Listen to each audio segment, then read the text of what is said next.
Баршаларыңызға ассалаумағалейкум. Құрметті халайық. Бүгін сіздерге қазақ тарихында көп айтылатын және бүгінгі қазақтың батыс бөлігін құрап отырған немесе кезіндегі қазақ хандығының кіші жүзінің құрамына кірген, бірақ бір кездері өз алдына жеке мемлекет болған, жеке орда болып өзінің орталығын негіздеген Ноғай ордасы туралы тарихты айтамыз. Алдымен видеоны осы жерден тоқтата тұрыңыз, каналға тіркеліп бізге қолдау білдіріңіз. Сонымен, Ноғай ордасы немесе тарихи деректерде Маңғыт ұлысы деп айтылады. Не себепті бұлай аталды және оның шекарасы қай жерге дейін барды және оны қандай әулеттің адамдары биледі, яғни басқарды, соған келейік. Ноғай ордасы бұл тарихтан белгілі атақты Алтын Орда империясының орталығы болатын. Олай деуіміздің себебі Алтын Орда өздеріңізге белгілі тек Азия құрлығында ғана емес, батыста да, яғни Европа жерінде де билік жүргізген болатын. Нақтырақ айтатын болсақ, сонау Дунай өзеніне дейінгі аралықты жаулап алғаннан кейін Алтын Орда империясы құрылды. Орталығы Сарай немесе Сарай Бату қаласы болды. Кейіннен ол Сарай Беркеге көшірілген болатын. Уақыт өте келе Алтын Орда империясы ыдыратта, оның орталық бөлігінде және батысы мен шығысында жеке хандықтар пайда болды. Солардың ішінде осы Ноғай ордасы да бар еді.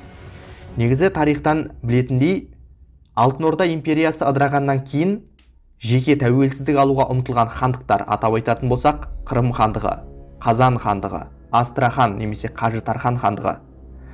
Оның ішінде Ақ Орда немесе кейінірек қалыптасқан Қазақ хандығы, Сібір хандығы және осы орталықтағы Ноғай ордасы болатын. Ноғай ордасы үлкен картадан былай қарайтын болсақ, осы хандықтардың қақ ортасында жатыр. Егер біз үлкен картадан қарайтын болсақ, осы Ноғай ордасы жан жағындағы хандықтардың ортасында болатын. Яғни Еділ мен Жайық өзенінің аралығы көбінесе Ноғай ордасының тарихи ата мекені ретінде айтылады. Сонымен, Ноғай ордасы, енді осы сөздің шығуына келейік. Бұл сөз қалай шықты және қайдан шықты? Мұны тарихқа не үшін енгізді? Яғни Ноғай ордасы деп не үшін енгізді? Соған келейік. Негізі бұл Ноғай деген қолбасшының, яғни бір кездері Алтын Орда әскерін басқарған Ноғай қолбасшының есіміне берілген.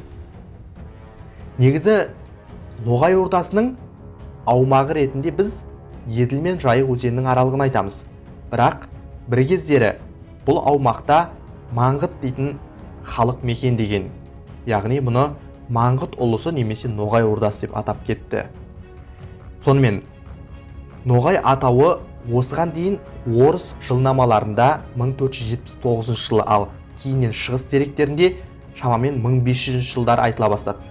Бұл атаудың шығу тегі туралы да көптеген зерттеушілер әртүрлі пікір айтады. Олардың бірі жаңа біз айтып өткендей, Алтын Орда әскерінің қолбасшысы, яғни атақты Берке ханның тұсындағы Ноғай дейтін қолбасшының есіміне берілген. Яғни Ноғайдың иелігіне қараған жұрт кейіннен Ноғай немесе Ноғайлы деп аталып кетті. Сонымен бұл жұрт Ноғай ордасы деп аталды, бірақ бұл өз алдына мемлекет емес еді. Бұның мемлекетке айналу кезі атақты Едіге бидің кезін айтуға болады. Ол 15 жыл бойы Алтын Ордадағы билікті түгелдей өз қолында ұстаған Ноғай ордасынан шыққан үлкен билеуші болатын. Яғни Едіге би Ноғайлыны жеке мемлекетке айналдыруға ұмтылыс жасады. Және Ноғайлы мемлекетінің түбегейлі мемлекет болып қалыптасуы бұл сол Едігенің ұрпағы Нұраддиннің тұсында жүзеге асты. Яғни Нұраддин осы Ноғай ордасын өз алдына жеке мемлекет ретінде қалыптастырды. Аумағы Жайық өзені мен Еділ өзенінің аралығы, орталығы Сарайшық қаласы болды.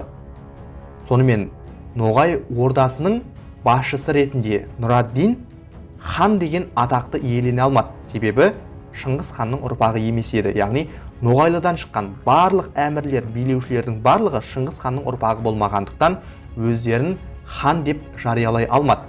Тіпті Нұраддиннің әкесі осы Едігенің өзін хан деп атай алмады. Себебі ол Шыңғыс ханның ұрпағы емес еді.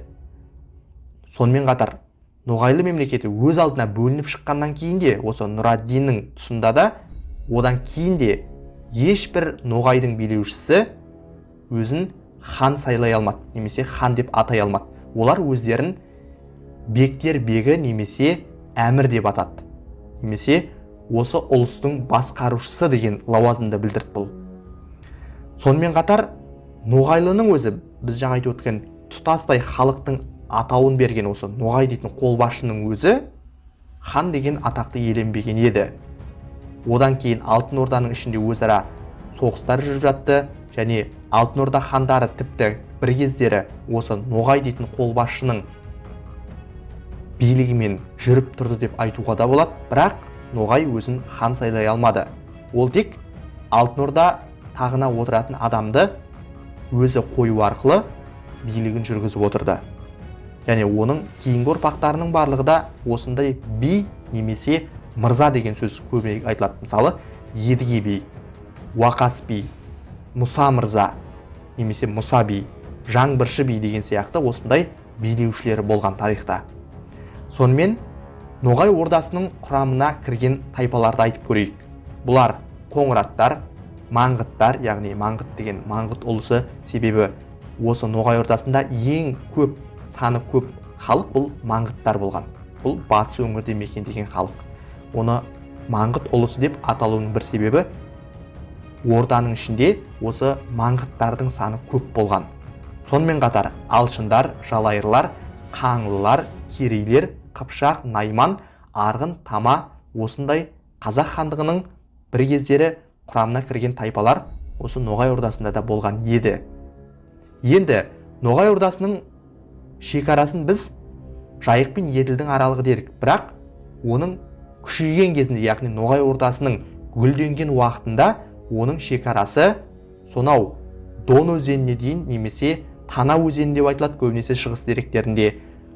Сол Дон өзенінен немесе Тана өзенінен бастап, яғни бұл Еділ мен Дон өзендерінің аралығынан бастап Сырдарияның орта ағысына дейінгі жерді, және солтүстікте Сібірге дейін, оңтүстікте Каспийдің солтүстік жағалауы және солтүстік Кавказға дейін созылып жатты. Міне осыншама аумақты Ноғай ордасы бір кездері, яғни өзінің күшейген тұсында өз қарамағына алған еді. Бірақ уақыт өте келе Ноғай ордасының ішінде өзара таққа талас немесе билікке талас жүрді. Яғни Едігенің ұрпақтары уақыт өте келе билікке, яғни билікке деп отырғанымыз, бұл жерде қарап отырсаңыздар, би деген немесе билік деген сөздің өзі осы би деген сөзден шыққан, яғни бұл бір басқарушы деген мағынаны білдіреді. Уақас бидің ұрпақтары, яғни Едігенің ұрпақтары деп айтайықшы, кейіннен билікке таласа бастауына байланысты Ноғай ордасындағы саяси жағдай шиеленісіп кетеді. Осыны пайдаланған көрші мемлекеттер оған қысым жасай бастайды. Уақыт өте келе енді Ноғай ордасының күші әлсірей бастайды. Бұған сыртқы мемлекеттердің де ықпалы бар еді. Оның ішінде әрине біз жаңадан құрылған Қазақ хандығында айтуымызға болады. Әбілхайыр хандығы, яғни Ақ Орданың орнына құрылған Әбілхайыр хандығы ыдырамай тұрып, ноғайлар өз алдына бөлініп шыққан болатын. Жаңа біз жоғарыда айтып өткен Уақас дейтін осы Ноғайлының билі, яғни Ноғайлының биі, Әбілхайыр ханның жорығына қатысқан. Қандай жорық дейсіздер ғой? Бұл Әбілхайыр ханның Темір әулетімен немесе оңтүстіктегі Сырдария бойындағы қалаларға билік етіп отырған кезінде Әмір Темір Ақ Ордамен немесе Алтын Ордамен соғысқан кезде Тоқтамыстан тартып алған иеліктер ғой бұл. Міне, сыр бойындағы осындай Отырар, Жент, Сығанақ, Сауран сияқты қалалар Темір әулетінің құрамына өтіп кеткен болатын. Міне, осыны қайтарып алу үшін көшпелі өзбектер немесе Әбілхайыр хан, немесе Әбілхайыр хандығының билеушісі Әбілхайыр хан осы Сырдария бойындағы қалаларды қайтарып алу үшін жорық жасайды. Міне, осы жорыққа Ноғайлының биі Уақас би қатысады. Және осы жорықта көрсеткен еңбегі үшін оған Үзкент дейтін қаланы сыйға береді. Сонымен Ноғайлының шекарасы тіпті Сырдария өзеніне дейін созылып жатқан болатын. Бірақ кейіннен өздеріңізге белгілі Әбілқайыр хандығы ыдырайды. Яғни Әбілқайыр хан дүниеден өткеннен кейін оның ұрпақтарының арасында таққа талас басталады және қазақ хандығы ол кезде енді ғана құрылған болатын. Ол кезде Керей мен Жәнібектер әлі Жетісу жерінде немесе Шу мен Таластың бойында өзінің ордасының негізін қалап, қазақ хандығының туы енді ғана тігіліп жатқан еді. Осы кезде Әбілқайыр хандығында дүрбелең басталып, таққа таластың нәтижесінде оның ұрпақтарының арасында өзара кикілжің басталып, осыны пайдаланған ноғайлар енді Әбілқайыр хандығының ұлысының бір шетін өзіне қосып алуды ойлайды. Бірақ Керей мен Жәнібек те бұған қарсы шығады. Яғни ол да Ақ Орданың немесе Ақ Орда хандарының ұрпағы болатын. Өйткені өздеріңіз білесіздер, Керей мен Жәнібек бұл Ақ Орданың билеушісі Барақ пен Болат сұлтандардың мұрагерлері болатын. Сондықтан ол да Әбілқайыр хандығы ыдыраған кезде сол жерлерді өз құрамына қосып алуға ұмтылды. Міне осы кезде қазақ хандығы күшейе бастады. Керей ханның кезінде және Жәнібек ханның кезінде. Осы тұстары Ноғайлының осы Уақас дейтін бидің ұрпақтары да Керей ханмен немесе Жәнібек ханмен бетпе-бет келді.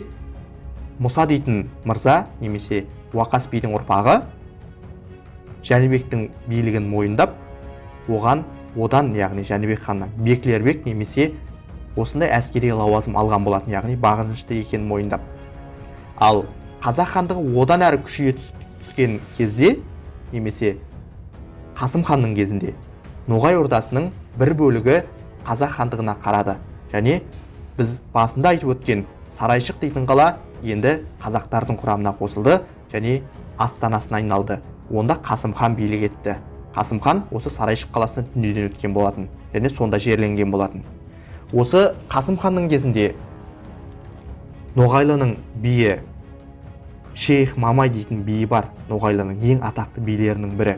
Осы Қасым ханға бағынған болатын және оның күйеу баласы болып келеді. Қасым ханға күйеу бала болып келеді. Шейх Мамай дейтін Ноғайлының биі. Уақыт өте келе міне Ноғайлардың енді ықпалы әлсірей бастады ғой. Бірақ Қасым хан дүниеден өткеннен кейін қайтадан енді керісінше қазақтардың өз ішінде таққа талас басталды. Ол қандай? Өздеріңіз білесіздер, Қасым ханның ұрпағы Момыш хан жасы келген уақытта таққа отырды, бірақ ол бір соғыста осы Ноғайлымен соғыс деп айтылады. Көбінесе осы соғыста дүниеден өтеді де хандықтың ішінде таққа талас басталып, Тахир хан отырады. Тахир ханның кезінде қазақ хандығы өзінің дипломатиялық және әскери қуатынан айырыла бастаған болатын. Осыны пайдаланған ноғайлар енді бір кездері уысынан шығып кеткен Жайықтың бойындағы қалаларды және Жем немесе бүгінгі Ақтөбе облысының территориясы деп былай түсінікті тілмен айтайықшы, немесе Арал теңізіне дейінгі аралықты немесе көбінесе шығысқа дейін тіпті Ырғыз өзеніне дейінгі аумақтың барлығын Ноғай мырзалары өз иелігіне қайтарып алады, яғни басып алады ноғайлар. Осыдан кейін хандықтың ішінде өзара таққа талас жүріп жатты. Одан кейін бірнеше хан билік етті қазақ ордасында. Бір қазақ ордасында 3 хан билік етті бір уақытта да. Оны өздеріңіз тарихтан білесіздер. Ахмет хан, Бұйдаш хан, Тоғым хан және Қожа Ахмет хан. Осылардың барлығы қазақ хандығында билік еткен болатын. Осыны пайдаланған ноғайлар енді батыстағы иеліктерді өзінің ықпалында ұстап қалуға тырысты. Бірақ кейіннен 1538 жылы шамамен сол ноғайлардың қолында тәрбиеленген Қасым ханның ұлы әрі заңды мұрагері Хақназар дейтін хан таққа отырады. Хақназардың таққа отыруымен қазақ хандығындағы жағдай түбегейлі өзгереді. Енді керісінше қазақтар күшейе бастайды. Хақназар деп отырғанымыз жаңа біз айтып өткен Ноғайлының ең атақты биі деп отырған Шейх Мамайдың ордасында тәрбиеленген болатын. Кезінде әкесі Қасым хан дүниеден өткен кезде таққа талас басталып кетіп, ол кездері Хақназар хан әлі бозбала болатын. Сол кездері ол өзінің әпкесіне немесе жаңа біз айттық қой, Шейх Мамайды Қасым ханның күйеу баласы деп. Міне, осы Қасым ханның күйеу баласы болғандықтан өзінің әпкесінің қолына кетіп қалады, яғни ноғайларға. Хақназар сонда ер жетеді, тәрбиеленеді. Кейіннен Шейх Мамай өзінің билігін күшейту үшін Хақназарға қазақ хандығының тағына келуіне көмек береді. Бірақ Хақназар хан билікке келе салысымен ноғайлардың ықпалы әлсіреп, қазақ хандығы бір кездері Қасым ханның тұсындағы қуаттылыққа жетеді. Міне, осы кезден бастап ноғайлы елінде өзара дүрбелең басталады. Одан кейін келген билеушілер, яғни билер, мырзалар өзара билікке таласып, ноғай мырзалары екіге бөлініп кетеді. Ол тарихта үлкен ноғайлы ордасы және кіші ноғайлы ордасы. Кіші ноғайлы ордасы бұл солтүстік Кавказ жерін және Еділ мен Дон өзенінің аралығын алып жатты. Ал үлкен ноғайлы оның үстінде Еділ мен Жайықтың аралығында қоныстанған болатын. Солтүстігінде Қазан билеушілері болды. Кейіннен Ресей мемлекетінің немесе Мәскеу князьдігінің күшеюінен кейін бұл аумақтардың барлығы Мәскеу мемлекетіне өткеннен кейін Қазан хандығы 1552 жылы жаулап алынды. 1556 жылы арада 4 жыл өтпестен Астрахан хандығын орыстар бағындырды және ноғайлы мырзалар одан кейін өзінің Мәскеуге билеуш бағыныштылығын мойындаған болатын. Яғни ноғайлының Исмайыл дейтін биі Мәскеуге өзінің бағыныштылығын мойындаған болатын. Міне осымен ноғайлы мырзаларының тәуелділік дәуірі басталған еді. Кейіннен ноғайлылардың ішіне тағы да өзара дүрбелең болып, біздің Есім ханның тұсында шамамен 1600 жылдардың басында ноғайлының бір бөлігі үдере көшіп қазақ хандығына көшіп келеді де, қазақ ханы Есім ханның билігін мойындайды. Ал қалған бөлігі Ресейге өтіп кетеді және бір бөлігі Қырым хандығына қарай қоныс аударған болатын. Міне осылайша бір кездері өз алдына мемлекет болған ноғайлы ордасы немесе ноғайлы мемлекеті ыдырап кеткен болатын. Және бұл күндері сол кезіндегі ноғай ордасының қоныстанған жері кіші жүздің құрамына енді. Бұл жалпы ноғай ордасының жалпылама тарихы. Ал осының ішіндегі Едіге би, Уақас би және біз айтып отырген атақты ноғайлының жеке өз алдына мемлекет болуына үлес қосқан Нұрадин би, Жаңбыршы, Мұса және біз айтып өткен Қасым ханның күйеу баласы болып келетін Шейх Мамай би және одан кейін билікке келген Жүсіп би және Исмайыл билер және одан да басқа Аббас би, Харизми би сияқты тарихшылар айтып өткен осындай билеушілерді, Едіге биді қосқан кезде қаншама билер билік етті. Осыларға алдағы уақытта жеке-жеке тоқталып, осыларға байланысты тарихи деректерді айтуға тырысамыз.